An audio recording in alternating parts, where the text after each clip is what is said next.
ഒരു യുദ്ധമേഖല ചിന്തിച്ചു നോക്കൂ. മഞ്ഞു മൂടിയ മലനിരകൾ, ഓക്സിജൻ കുറവ്, -20 വരെ തണുപ്പ്. അവിടെ മനുഷ്യരെ അയക്കുന്നത് തന്നെ വലിയ അപകടകരമായ ഒരു പ്രവൃത്തിയാണ്. പക്ഷേ അതേ സ്ഥലത്ത് ശത്രുവിന്റെ ഓരോ നീക്കവും കൃത്യമായി കണ്ടുപിടിക്കണം. അപ്പോൾ ഇന്ത്യ എന്താണ് ചെയ്യുക? മനുഷ്യരെ അയക്കാതെ ഒരു ചെറിയ പറക്കുന്ന കണ്ണ് അയക്കുകയാണ് നമ്മുടെ രാജ്യം. കയ്യിൽ കൊണ്ടുപോകാൻ കഴിയുന്ന അത്ര ചെറുതായിരിക്കും അത്, പക്ഷേ അതിന്റെ കഴിവ് അതിശക്തമാണ്. ഇതാണ് ഇന്ത്യൻ വ്യോമസേനയുടെ പുതിയ മൈക്രോ UAV പദ്ധതി. ആഴത്തിൽ തന്നെ പരിശോധിക്കാം. Let's check in detail. Welcome to the point. ഈ സംവിധാനം ഉപയോഗിക്കുന്നത് ഇന്ത്യൻ വ്യോമസേനയിലെ എലൈറ്റ് യൂണിറ്റായ ഗരുഡ് സ്പെഷ്യൽ ഫോഴ്സസ് ആണ്. ഇത് പ്രവർത്തിക്കുന്നത് സാധാരണ സ്ഥലങ്ങളിലല്ല, ഉയർന്ന മലനിരകളിലും അതിർത്തി പ്രദേശങ്ങളിലും അപകടകരമായ യുദ്ധമേഖലകളിലുമാണ്. അത്തരത്തിലുള്ള ഇടങ്ങളിൽ ഒരു ചെറിയ ഡ്രോൺ പോലും വളരെ നിർണായകമായ ആയുധമായി മാറുന്നു എന്നതാണ്. ഈ പുതിയ UAV ഏകദേശം 16,400 അടി ഉയരത്തിൽ വരെ പ്രവർത്തിക്കാൻ കഴിയും. അതായത് ഹിമാലയൻ പോലെയുള്ള പ്രദേശങ്ങൾ പോലെയുള്ള അത്യന്തം ബുദ്ധിമുട്ടുള്ള സ്ഥലങ്ങളിലും ഇത് ഉപയോഗിക്കാൻ സാധിക്കുമെന്നതാണ്. കാലാവസ്ഥ ഏതായാലും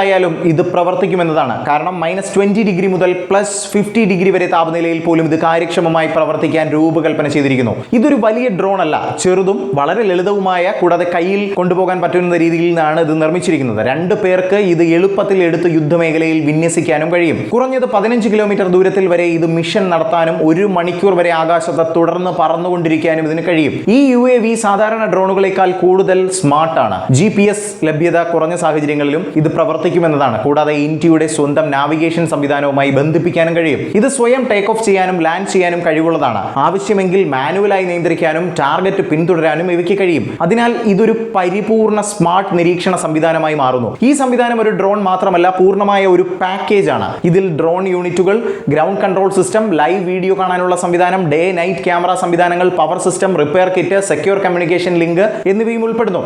അതായത് യുദ്ധമേഖലയിൽ ഉടൻ ഉപയോഗിക്കാവുന്ന ഒരു സമ്പൂർണ്ണ നിരീക്ഷണ സംവിധാനമാണിത്. ഈ പദ്ധതി വളരെ പ്രധാനപ്പെട്ടതാണ്. കാരണം ഇത് ഇന്ത്യയിൽ തന്നെ നിർമ്മിക്കുന്നതാണ്. മിനിസ്ട്രി ഓഫ് ഡിഫൻസ് ഇത് ബൈ ഇന്ത്യൻ വിഭാഗത്തിൽ ഉൾപ്പെടുത്തിയിട്ടുണ്ട്. കൂടാതെ കുറഞ്ഞത് 60% ഇന്ത്യൻ ഘടകങ്ങൾ ഉണ്ടായിരിക്കണമെന്ന വ്യവസ്ഥയും ഇതിലുണ്ട്. ഇതിലൂടെ ഇന്ത്യൻ സ്റ്റാർട്ടപ്പുകൾക്കും MSMEകൾക്കും വലിയ അവസരങ്ങൾ ലഭിക്കും. കൂടാതെ രാജ്യത്തിന്റെ സ്വയം പര്യാപ്തത ലക്ഷ്യവും ശക്തമാകും എന്നതാണ്. ഇന്നത്തെ യുദ്ധം വളരെ മാറിയിരിക്കുകയാണ്. Drone, surveillance, real time intelligence എന്നിവയാണ് ഇപ്പോൾ ഏറ്റവും നിർണായകമായ ഘടകങ്ങൾ. ഒരു ചെറിയ UAV പോലും ശത്രുവിന്റെ നീക്കം നേരത്തെ കണ്ടെത്താൻ സഹായിച്ചാൽ വലിയ ആക്രമണങ്ങൾ പോലും തടയാൻ കഴിയും. അതിനാൽ ഇത്തരം സംവിധാനങ്ങൾ ഭാവിയിലെ യുദ്ധങ്ങളിൽ നിർണായകമായ പങ്ക് വഹിക്കുമെന്നതും എടുത്തു തന്നെ പറയണം. ഇത് മാത്രമല്ല, ഇന്ത്യ ഇപ്പോൾ പൈലറ്റ് ഇല്ലാത്ത ഒരു റെസ്ക്യൂ എയർക്രാഫ്റ്റ് പദ്ധതിയും മുന്നോട്ട് കൊണ്ടുപോവുകയാണ്. ഇത് ഡിഫൻസ് അക്വിസിഷൻ പ്രൊസീജിയർ 2020 പ്രകാരം അംഗീകരിച്ചിട്ടുള്ളതാണ്. ഈ സംവിധാനം അപകടത്തിൽപ്പെട്ട പൈലറ്റുമാരെ രക്ഷപ്പെടുത്താനും അപകടകരമായ പ്രദേശങ്ങളിലേക്ക് ആവശ്യമായ സാധനങ്ങൾ എത്തിക്കാനും ഉപയോഗിക്കും. ഹെലികോപ്റ്ററുകൾക്ക് പോകാൻ ബുദ്ധിമുട്ടുള്ള പ്രദേശങ്ങളിലും ഇതിന് പ്രവർത്തിക്കാൻ കഴിയുമെന്നതാണ് മനസ്സിലാക്കേണ്ടത്. ഇതെല്ലാം ചേർന്നാൽ ഒരു കാര്യം വ്യക്തമാണ്: ഇന്ത്യ കൂടുതൽ സ്വയം പര്യാപ്തമാവുകയാണ്. വിദേശ സംവിധാനങ്ങളിലേക്കുള്ള ആശ്രയം വലിയ രീതിയിൽ കുറയുകയാണ്. കൂടാതെ പുതിയ കാലത്തിന്റെ യുദ്ധത്തിനായി ഇന്ത്യ തയ്യാറെടുക്കുകയാണ്. കാണാൻ ചെറുതായിരിക്കാം, പക്ഷേ ഈ UAVയുടെ അല്ലെങ്കിൽ അൺമാൻഡ് ഏരിയൽ വെഹിക്കിളിന്റെ പ്രാധാന്യം വളരെ വലുതാണ്. യുദ്ധത്തിൽ നിർണായകമായ മാറ്റം കൊണ്ടുവരാൻ കഴിയുന്ന ഈ സൈലന്റ് സ്ട്രെങ്ത് തന്നെയാണ് ഇന്ത്യ ഇപ്പോൾ കളത്തിലേക്ക് ഇറക്കാൻ പോകുന്നത്.